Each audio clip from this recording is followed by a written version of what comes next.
Mam dzisiaj 5 kluczowych rad dla początkujących fotografek bądź fotografów. Ja nazywam się Piotrek Trybalski, a to jest program Fotograf w podróży.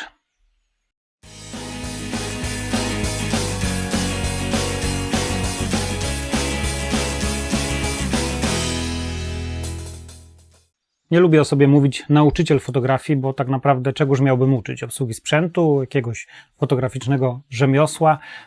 Mówię o sobie ktoś, kto uczy myślenia obrazem, bo obraz jest językiem wizualnym, którym można się posługiwać w zasadzie tak samo jak językiem tym zwykłym mówionym, którym posługujemy się w miarę na co dzień. Można za pomocą niego różne rzeczy wyrazić, lepiej, gorzej, rzeczy piękniejsze, rzeczy mądrzejsze. W zasadzie niewielka różnica pomiędzy tymi językami jest, poza tym, jakie twory te języki wytwarzają.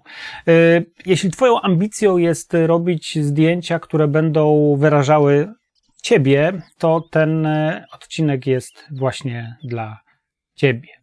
Pierwsza rada. Praktycznie już o niej powiedziałem. Zacznij fotografować tak, żeby to, co fotografujesz, było chęcią pokazania tego, jak ty ten świat widzisz, a mało tego, nie jak nawet widzisz go, ale jak go interpretujesz. Czym to się różni od zwykłego fotografowania?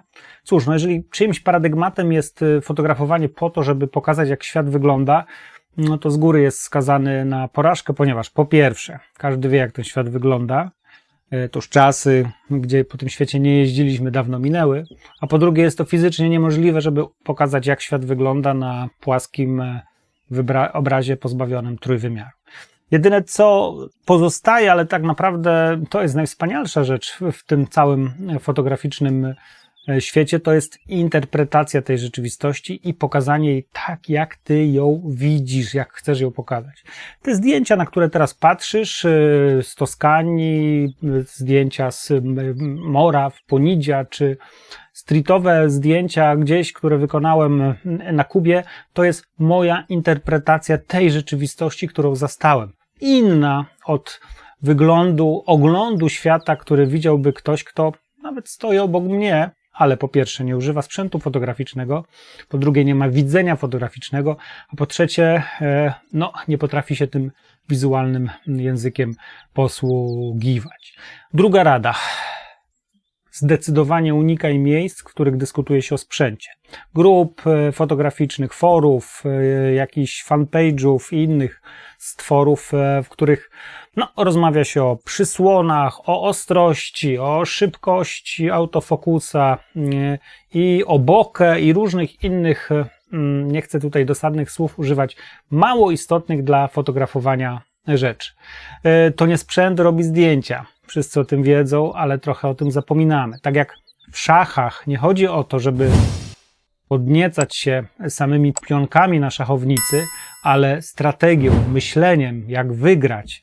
Tak w fotografii nie chodzi o to, żeby sprzętem się podniecać. Sprzęt jest tym narzędziem, którego najlepiej gdyby nie było, ale niestety musi być do tego, żeby móc język wizualny użyć, owego języka użyć, by móc zrobić zdjęcia. Na przykład takie zdjęcia, czy te fotografie, które wykonałem akurat w czasie warsztatów fotograficznych, które prowadziłem w Stambule, mają jakiś związek ze sprzętem, czy to było Sony, Nikon, Canon, ma jakiekolwiek znaczenie? Nie, znaczenie ma tu zupełnie coś innego. Znaczenie ma odpowiedź na pytania, nie czym zostały wykonane, ale jak zostały wykonane, jak znalazłem to światło, jak podszedłem do tematu, co chciałem pokazać, jak chciałem to zinterpretować, co mną kierowało, jaki efekt wizualny, efekt emocjonalny na tobie, na każdym, kto te zdjęcia, tę fotografię ogląda, wywołały te zdjęcie. A sprzęt jest, tak jak wspomniałem, czymś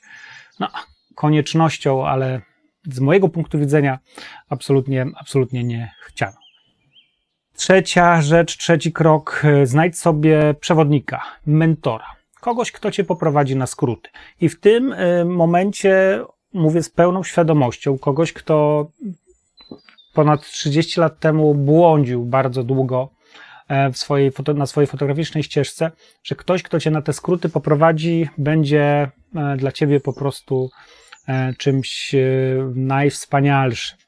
To będzie największa nagroda, jaka może się przydarzyć. Gdybym ja takiego kogoś spotkał te 30 lat temu, to naprawdę no, byłoby lepiej. Przewodnik to jest ktoś, mentor to jest ktoś, kto pokaże ci, co fotografować, jak fotografować, wskaże ci dobre źródła fotograficzne, z których można czerpać inspirację. Ktoś, kto pokaże ci, jakie błędy popełniasz, zniweluje je. Ktoś, kto po prostu skróci tą doświadczalną drogę do niezbędnego minimum i da ci przede wszystkim pełne spektrum możliwości wyrażania się w tym języku wizualnym. Ja prowadzę taką grupę, fotografowanie w podróży, w której to grupie wrzucamy fotografie, omawiamy te fotografie, dzielimy się doświadczeniami, staram się pomagać fotografom lepszym, może nie lepszym, gorszym, takim, którzy mają mniejsze, większe doświadczenia, lepiej fotografują, bardziej rozwinięty mają język wizualny już od 2015 roku. Mnóstwo osób, z którymi miałem kontakt, naprawdę tą ścieżkę kariery amatorskiej najczęściej, czy półamatorskiej przeskoczyło błyskawicznie i dzisiaj fotografują naprawdę wspaniałe rzeczy, mają wystawy, cieszą się tym, że owym językiem mogą tak, w taki fajny sposób operować. Zapraszam Cię do tej grupy, dołącz, jeśli będziesz chciał skorzystać z mojej pomocy, jestem do dyspozycji. Punkt 4, krok 4, fotografuj cały czas. Na potrzeby tego nagrania policzyłem, ile czasu w 2024 roku spędzę na zdjęciach. To jest ponad 3 miesiące, bite 3 miesiące fotografowania. Oczywiście to jest mój zawód, prowadzę warsztaty, fotowyprawy, fotografuję sam dla siebie, fotografuję do gazet, więc tego czasu oczywiście więcej spędzam na tych zdjęciach. Niemniej jednak nie chodzi o to, żeby się licytować, kto ma więcej czasu na zdjęcia, tylko powiedzieć jedno. Kontakt z aparatem, kontakt z obrazem, kontakt z myśleniem o obrazie jest absolutnie kluczowy do tego, żeby te postępy fotograficzne w sposób wykładniczy, a nie liniowy jakby wykonywać, zdobywać, żeby to doświadczenie zdobywać. Dlatego polecam Ci regularne fotografowanie, znalezienie sobie jakiegoś tematu, na przykład każdego tygodnia zdjęcie. Są takie grupy, gdzie te 52 fotografie w roku trzeba opublikować. Fotografowanie tych, którzy są Ci bliscy, rodzina, dzieciaki, w czasie wspólnych wyjazdów, urlopów, wyjścia na działkę do dziadków i tak dalej. Wszędzie tam, gdzie można fotografować, zabieraj po prostu ze sobą mały aparat fotograficzny, jeśli nie możesz wziąć większego, jeżeli taki posiadasz, tak żeby po prostu mieć tą możliwość i fotografować w zasadzie cały czas. Cały czas kontakt z procesem myślenia obrazem fotograficznym jest naprawdę bardzo ważny. I krok 5, ostatni, pokazuj zdjęcia. Pokazuj zdjęcia, poddawaj się krytyce, ale krytyce, nie krytykanstwu, to jest jedna sprawa. Druga sprawa tam, gdzie możesz dostać tak zwany feedback, który cokolwiek będzie wnosił. Feedback pokroju, zwrot pokroju, piękne, super, wow, niczego do Twojej fotografii nie wniesie. Mało tego, możesz paść w pułapkę pochlebstw, które najczęściej kończą się tym, że zaczyna się kopiować samego siebie, samą siebie, fotografować w kółko to samo i robi się z fotografii cepelię miast sztuki, miast sposobu, tak jak powiedziałem na początku tego filmu, wyrażania siebie poprzez fotografię. Jest się wtórnym i odtwórczym. Miejsca, w których ta krytyka jest budująca, przeglądy portfolio na festiwalach fotograficznych, przeglądy organizowane przez fotografów, wykupione u fotografów, tak, to jest praca, za którą trzeba zapłacić. Nasze czwartkowe spotkania w ramach grupy fotografowania w podróży, w czasie których to spotkań omawiam zdjęcia, pokazuję, co można byłoby zrobić lepiej, co zrobiło się dobrze, chwalę, oceniam, wybieramy zdjęcie tygodnia, prowadzę też online przeglądy portfolio. Zapraszam Cię. To są takie miejsca, gdzie od czasu do czasu powinieneś pokazać swoje fotografie po to, żeby feedback otrzymać. Ten zwrot powiedzieć, żeby Ci ktoś powiedział, tak, to jest dobry kierunek, albo nie, to już zły kierunek. Tutaj Cię widzę, tutaj możesz się zastanowić, czy to jest dla Ciebie, żeby mógł ten ktoś z Tobą porozmawiać o tym, czego pragniesz w fotografii, czego się boisz w fotografii i rozwiązać mnóstwo Twoich fotograficznych problemów, tak żeby Twoja ścieżka fotograficzna rozwijała się w sposób i szybki, ale też pełny, twórczy, tak żeby Twoje fotografie po prostu coś do fotografii w ogóle wnosiły.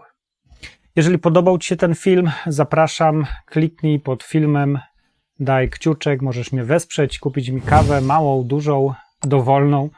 Zaznacz też dzwoneczek, żeby Ci nie umknęły inne filmy i zapraszam Cię do mojej Akademii Fotografa w Podróży, gdzie mówię o tym, jak robić lepsze zdjęcia, jak myśleć językiem wizualnym, żeby fotografia, którą wykonujesz, była Twoja, autorska i była naprawdę dobra. A wszystkich, którzy chcieliby nauczyć się fotografowania w podróży, zapraszam do mojej Akademii Fotografa w Podróży, gdzie można znaleźć kursy online, warsztaty i plenery fotograficzne, fotografii krajobrazowej, streetowej, reporterskiej, fotografowania w podróży i w końcu fotowyprawy do kilku ciekawych rejonów świata.